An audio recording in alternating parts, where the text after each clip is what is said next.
maganda at mapagpalang araw sa ating lahat. Ito na naman tayo, Tattoo Owl, nagbabalik. Meron nga para tayong design ngayon.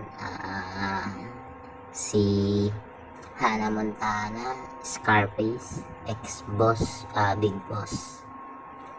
At inedit natin tong design na to. Napaka-solid ng ating gawa ngayon dito. Black and gray nga pala to.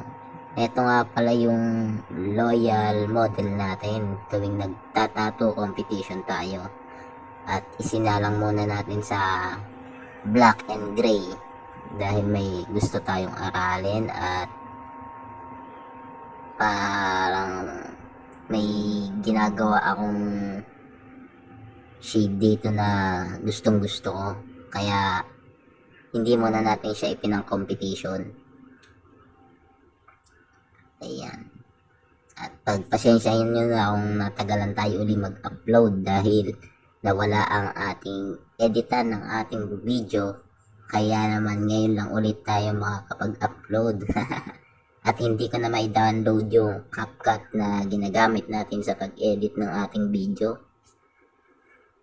Hindi ko alam kung bakit nagkaganon eh. Kaya naman ngayon lang ulit. At ibang apps na ang ating ginamit sa pag-e-edit ng video. Sayang naman at ang tagal natin at marami rin tayong hindi na bidyong gawa dahil sa nawalan ako ng ganang mag-video.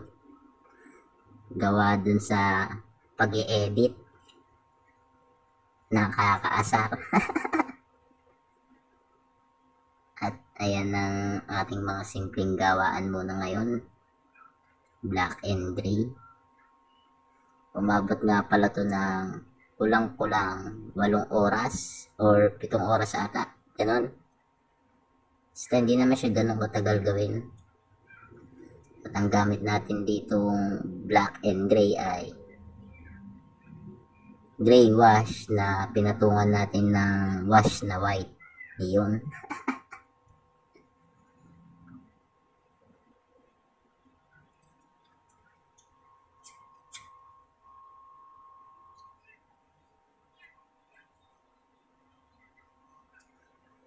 At kung mapapansin nyo nga dyan sa ginagawa nating design na yan eh, walang karekla-reklamo sa ating boss dahil nagkasundo kami sa design na to eh. Pinag-usapan namin to 1 linggo rin mahigit or wala pa naman 1 linggo ata nung pag-usapan namin tong design na to. Binigyan ko nga siya rito ng konting discount. Dahil sabi ko nga sa kanya eh, parang imo-model ko lang rin siya. At nga pala, naghahanap ako ng tattoo model para sa Santa Cruz Tattoo Event Competition on the spot tayo. Colored realism ang gagawin natin. Dahil yun ang forte natin pag nasali tayo ng competition. At hindi naman ako nalaban ng black and gray or neutral. Kaya sana suportahan nyo rin yung aking pag-competition. At sana makakuha tayo ng model. Totoo lang, nahihirapan akong kumuha ng model eh. Baka meron dyan may nais, mag-direct message lamang po kayo sa akin. At marami tayong event na sasalihan at para marami pang matutunan.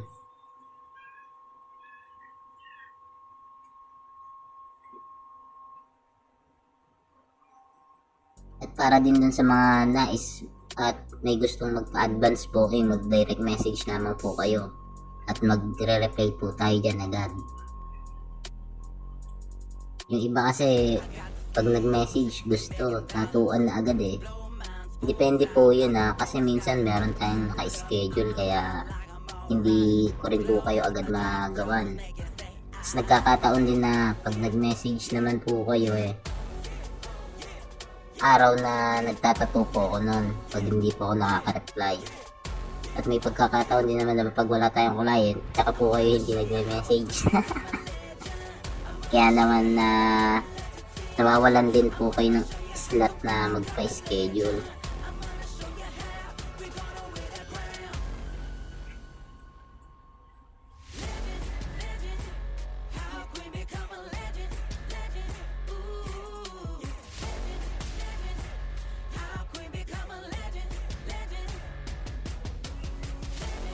Ayan na, sinishade-shade na natin yung ilong.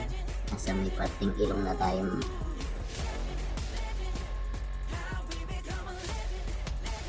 Sana may makuha tayong model, yung medyo maputi sana.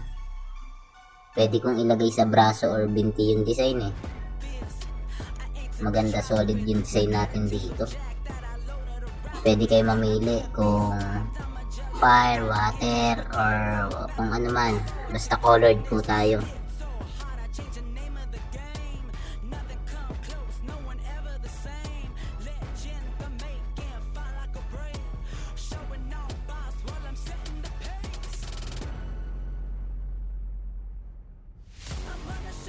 Ayan na, sa may mukha na tayo ni Scarface.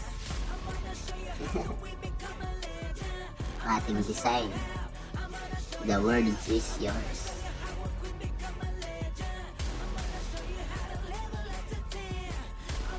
Ang lit mukha ng big boss natin dyan. So, napaka-solid.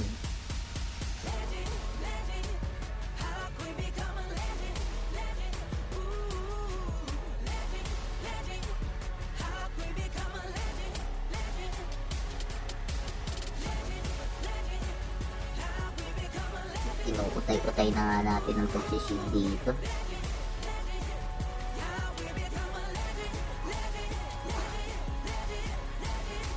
Sa ngayon po, marami pa tayong bakanting slot na pwede po kayong magpa-book, advance booking.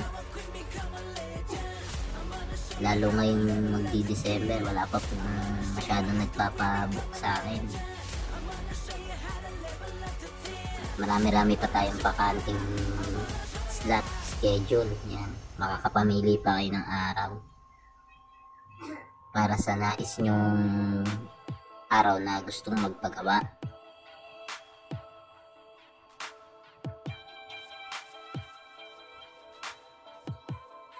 Ayan nga pala yung dapat ipang competition ko yan eh. Kaso nga lang, hindi ko kasi talaga trip mag black and gray sa competition eh.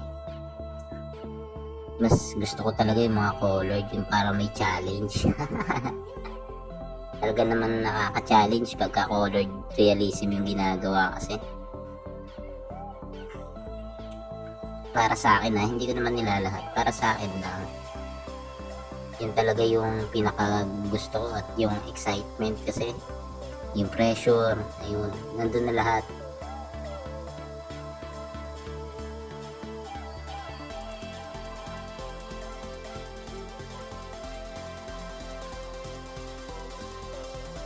Sana makakapagtuloy-tuloy na tayo ng ating upload.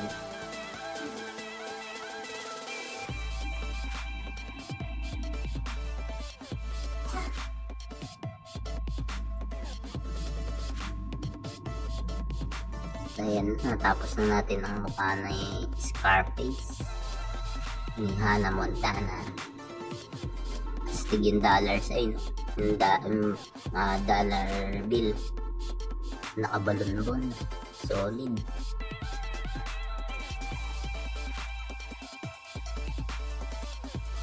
Meron pang yung coaching maliit sa ibaba.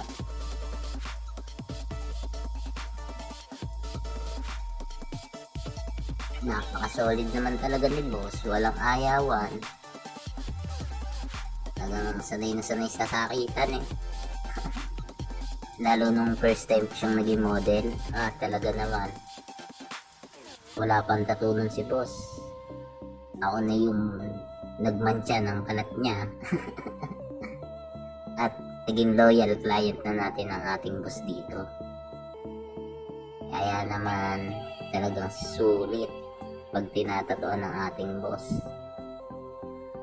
Yung huling competition namin, nakasungkit kami ng 10 place sa realism category.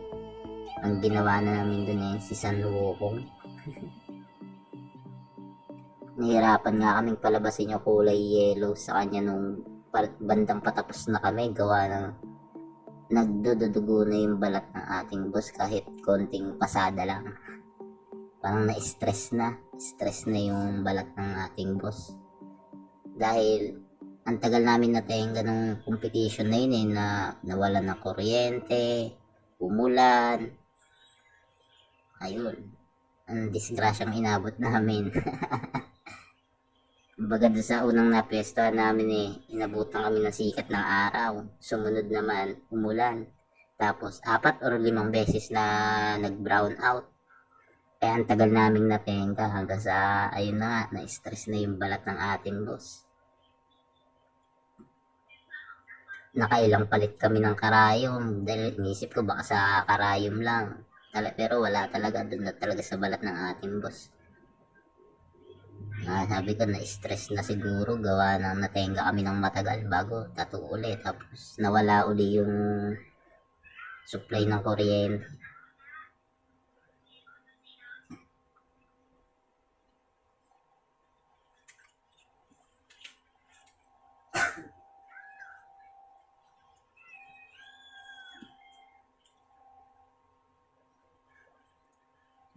Ayan na nga, lapit-lapit na tong matapos.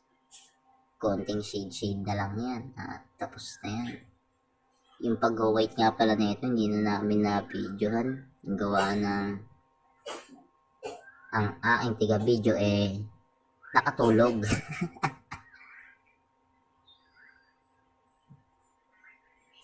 Kaya ang binidyo ko na lang yung natapos na namin to.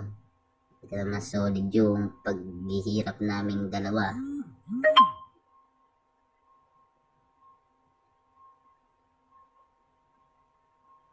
At ayan na nga.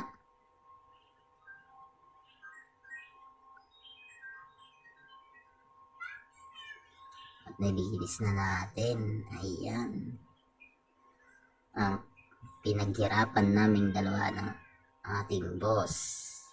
Si Hannah Montana X Big Boss.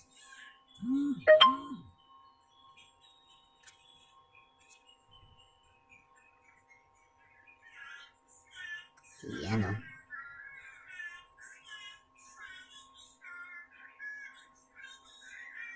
Napaka-solid niyan. At ito ang ating finished product. Yan. Sa may mga katanungan at nais magpa-advance booking, mag-direct message lamang po kayo sa ating official account. At diyan magre-reply po tayo. Yan. At hanggang dito na lamang po muna. Hanggang sa muli. Maraming salamat.